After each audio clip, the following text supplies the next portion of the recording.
This is God. Hello everyone, Joshua Myers here, and today I'm going to be reviewing Stephen King's Christine from 1983. She is seductive. She is passionate. She is Christine, a 1958 Plymouth Fury with a taste for blood.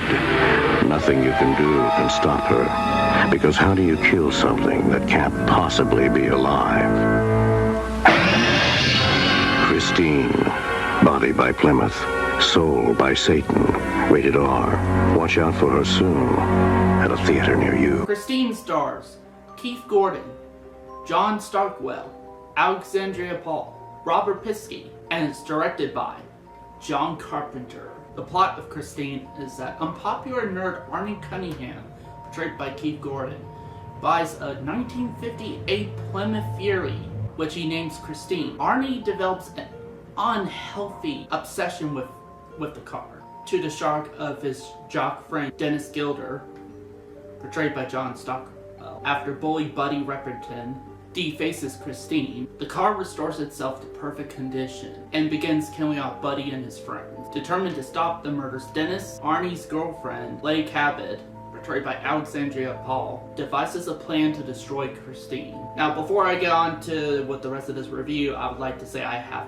never seen Christine before until recently. I was very curious with this one, considering it was directed by John Carpenter, and John Carpenter is one of my favorite horror directors, and one of my inspirations for basically how I make horror movies, in terms of style and all that stuff. And I knew it was composed by him, so I was really interested in this, and the fact that this was the only Stephen King film he directed, I was really curious to see how it would play out for me, since again, I love John Carpenter as a director. Like, he's up there with one of my favorites. And I do have some thoughts on this movie, so let's just get right into them.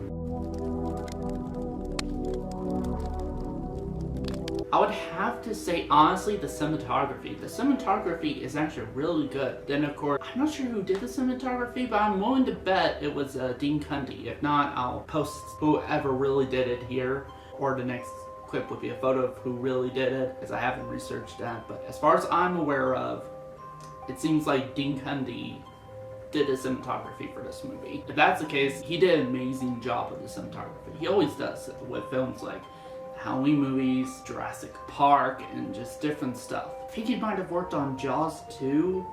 Wait, not Jaws 2, the sequel, but he worked on Jaws as well, the original movie. So that's definitely one of my positives. Another positive is the practical effects. Like, seriously, like, there's this whole scene which is probably the best effect shot in the entire movie.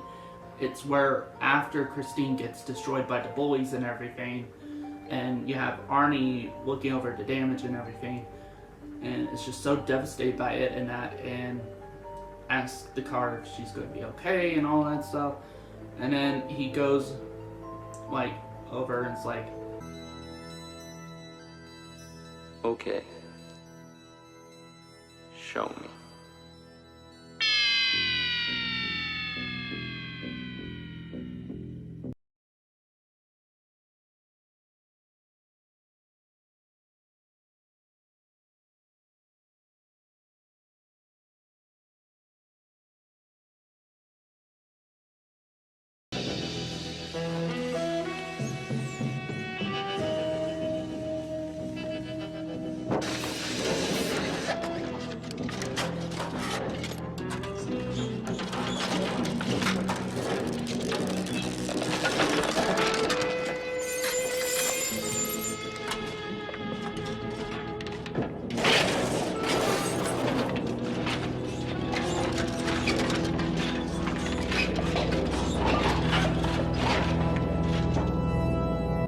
and the way they did that shot, from what I've heard, is that they basically shot them destroying the car, and they shot that, and they took the footage and reversed the footage.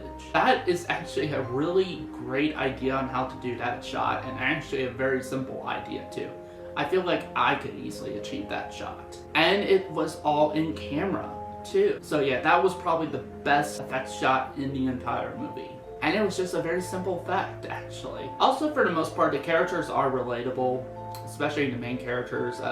You do like, for the most part, the chemistry between Arnie, his girlfriend, and his other friend, and they do seem to care about all each other and everything. And once Arnie's descent into what he ends up becoming, you do feel like his friends do genuinely care about him and everything, want to help him. Also, the acting for the most part is okay.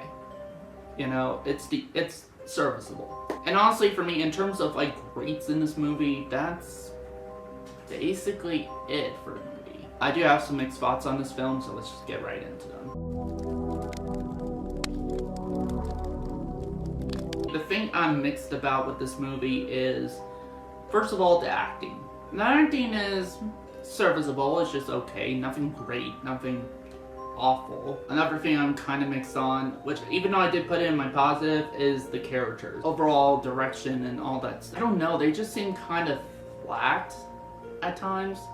Even the main characters, I mean, even though I did like their chemistry and that, we've seen this before in other movies, and done better in other movies. Also, another thing I'm mixed on is the music by John Carpenter. Now, again, I did like the music for the most part. That's why I put in my positives as well. The reason I'm putting it in my mixed thoughts category as well is because, honestly, it's definitely kind of a weak score in the sense of, like, it's like I've heard these exact tracks before. Like, to be honest, there's a lot of tracks in here that kind of remind me of Halloween 3 Season of the Witch.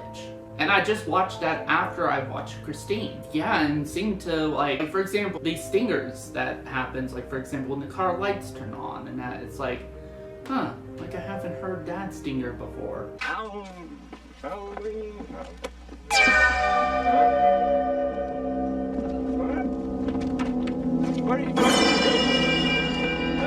Okay. Show me.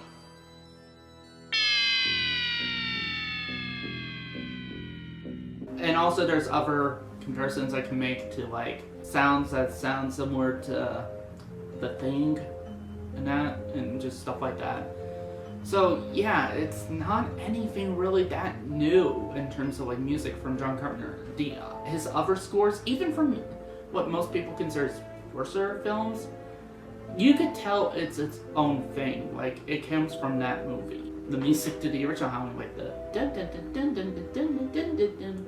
And in Halloween 2, even though it's basically doing stuff from the first film, they change it up a bit to where it's all synthesizer and that. Halloween 3 Season of the Witch does its own thing too. I have some favorites of that track too. In fact, I got the soundtracks for some of the Halloween films, Halloween 2 and Halloween 3.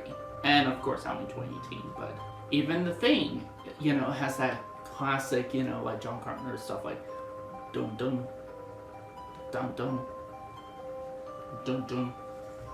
You know, which I even recreated for one of my, like, cause I tried to, when I was composing some music recently, like about a year ago, which I did all completely on my keyboard and everything using FL Studio, I tried to mimic, like, the style and flavor of John Carpenter's music with some of these tracks, and there's one track I did specifically that really, you know, felt like to me, like, is a callback to John Carpenter's The Thing.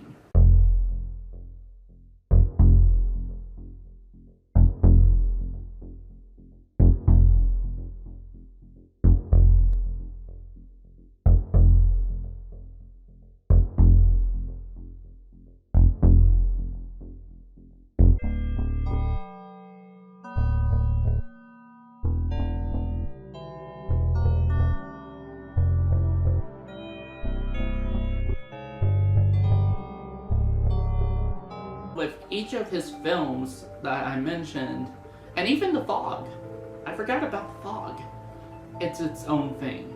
And you can tell, yeah, that's the music from The Fog. Here, not really. It doesn't sound like its own thing. It sounds like it's just tons of borrowed elements from his previous work, like The Fog, Halloween 3 Season of the Witch, yeah, and stuff like that, and The Thing as well. So to me, the music in Christine is a bit nah. The only parts of the music I did like was some of the artist music in that, for the most part, and I definitely liked one choice they did, which was from where I remember hearing is from Terminator 2 with Arnold Schwarzenegger in the bar, and after he gets his new clothes and everything. I did like that. That's basically it for my mixed thoughts, and let's just jump right into my negatives, because I do have some, unfortunately.